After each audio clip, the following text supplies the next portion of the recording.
like Zelensky, but you know, we're seeing a moment here where I believe that Trump and Vance are winning on the content. They're winning on the issue, even if it's just a small amount of people. Yeah, but David, I would say to a large extent they got ahead of the parade. They didn't lead it.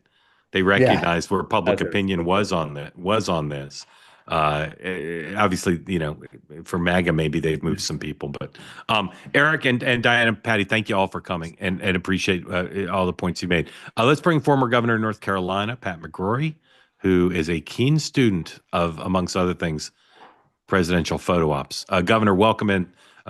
Thanks for joining. Would love to hear what you thought about what happened yesterday and where your emphasis is.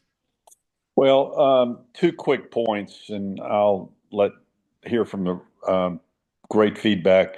As a former mayor and governor, and someone who's had to sit down in some tough meetings with Barack Obama as a governor and try to negotiate, there's two rules. One rule is this: is that you respect whoever's the person holding that office.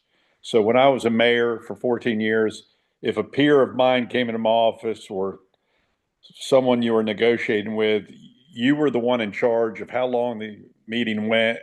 You facilitated that meeting. You set the rules for that meeting. That was well understood. And same as governor, when you decided the meeting was over, when the governor or mayor or president stand up, you stand up and get out. Total control of the meeting. When I met with Obama one time and had a very tough conversation, he cut me off. I lost. I didn't lose the debate, but he ended the debate and basically said, "I'm done." Got up, and I didn't dare argue with him. It was his office. But there's also another rule.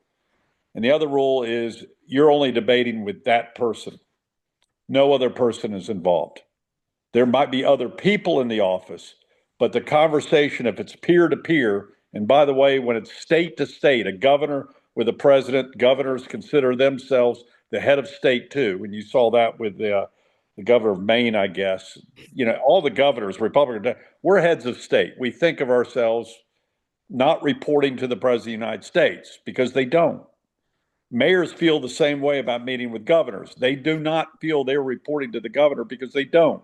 They're their separate executive and they have their own constituency and own services. That's the mindset of these elected officials. And I think Zelensky said, I'm representing a state, a nation.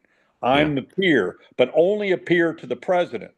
So the second rule is if someone else speaks up, it better be well planned. And at the same time, the dilemma is when someone else speaks up and you disagree with that other person, the dilemma is that person's boss, whether it be the lieutenant governor's boss or my mayor pro tem's boss or the vice president's boss. The dilemma, if there's an argument, me as governor, if my lieutenant governor got in an argument, would go, who am I going to defend? I'll have to defend my lieutenant governor no matter what in most cases, or it's a total embarrassment. By the way, another rule is you don't do this on TV. Yeah, I Governor, mean, those just are all never do it on TV. those are all spectacular points, and I'm so grateful to you for sharing them because they're spot on and super interesting. And I will point out that when you were the commander in chief of the North Carolina National Guard, there were no territory lost to the Virginia forces, the South Carolina forces. You protected your state with there were there were some dignity, close grace, and calls. determination. There were some close calls with Tennessee, but we Yeah. kept it under the radar. Yes, Can I sir. can Go I ahead, mention John. one thing about Vance, the dynamic between Vance and Zelensky, which is actually the dynamic that matters here. You're right. Trump decided to intervene and get angry when he thought that Vance was being disrespected, and when he didn't like, and this again was the problem of speaking in a language you don't aren't fluent in, when he said, um, you have this big ocean, the big ocean won't necessarily won't protect you. We'll see how you feel when your ocean doesn't protect you.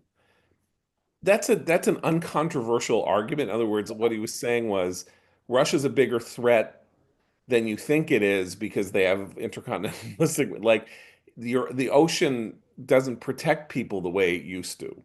But And then Trump thought he was lecturing him and said, "Don't tell us how we're going to feel, right? Don't tell us how we're going to feel." But it was when Vance said what he said, and then Zelensky called him JD. He said something, da da da, JD. And then the minute that it happened, I was like, you know what? This is way too informal. Trump looks like he's an informal person, right? He'll talk to anybody, he'll say anything. He wants to be called Mr. Trump, right? He was on The Apprentice for 15 years being called Mr. Trump. Like that wasn't just a gimmick. I mean, it was a gimmick, but it was like part of his person. He keeps saying people call him Mr. Trump, they call him Mr. President. Zelensky called the Vice President of the United States JD. Now he's senior to the Vice President, he's the head of state. Vance isn't the head of state. It was too informal. And when Vance immediately afterwards said, "You're being disrespectful," what he said was, "You're being disrespectful to Trump.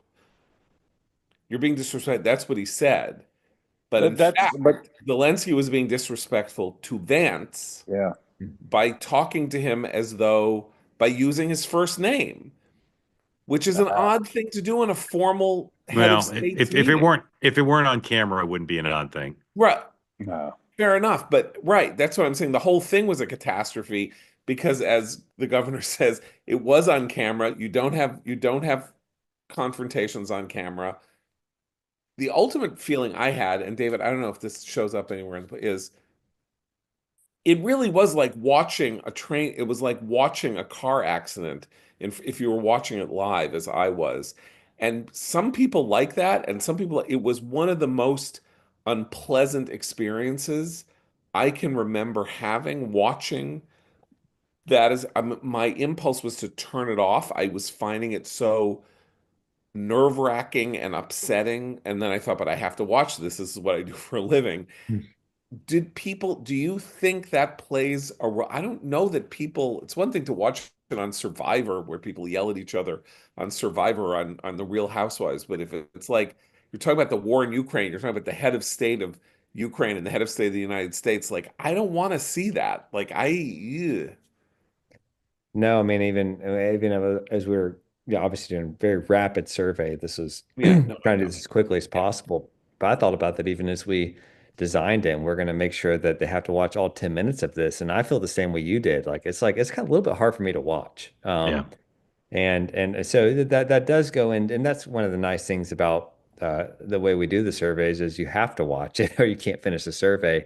But I do think that most people had the same react. I mean, I think a lot of people had that reaction to it, and you know, what I think is interesting is that people did not think, even though when you look at the data like across the board, 1,000 respondents, they did not think that no one got a very negative reaction to how they handled themselves. So it's maybe been hard for the respondents to watch, but even, Zelensky, Trump, Vance, it was not like people thought any of them was egregious. So they did think after they watched the entire kind of 10, 11 minute, you know, conflict that all of them, did behave pretty well, which Yeah. was interesting to me. We're over time. Governor, do you have a final comment you want to make? I think the comment is you got to know the rules before you get in a room like that, especially on the camera. And I don't Yeah. think the rules were clearly understood. And you've got to remember they're all representing their constituency, including Zelensky. And I just thought the format was wrong. And Yeah. I've been in some very tough meetings with NFL owners, for example, trying to negotiate. I know nothing war and peace, but some tough things. And, I made sure my chief of staff or my lieutenant governor would not speak. So there was only no confusion about where the message went. Right. Right. And you stayed on message Yeah. because it puts everyone in an awkward position if you get derailed. Yeah. And, Yeah. and it's a hell of a dynamic. It's a power dynamic too. The office is a power move by having the meeting in the office. Yeah. Without a doubt. And again, all the points you made are excellent, including, you could argue just inappropriate for the vice president to speak, no matter what he said, to change the flow of the conversation. So it's not just the two heads of state. It's even the seating arrangements. I've discussed the seating arrangements in the governor's office. Where do you put the seats of who are the important players, and are you side to side? In fact, one mentioned if they're eye to eye or next to each other, the two chairs next to each other means there's kind of equal peers. Right. and it Right. changes when you're sitting on that couch. By the way, I've been on that couch with Obama. It's a very difficult couch to sit on because if you sit too far back, it's like a couch. You almost have to sit forward. And you might even want to go back and look at the seating of how the people were sitting on that couch. The Secretary of State, by the way, was kind of sitting back the whole time and staying out of it. Yeah.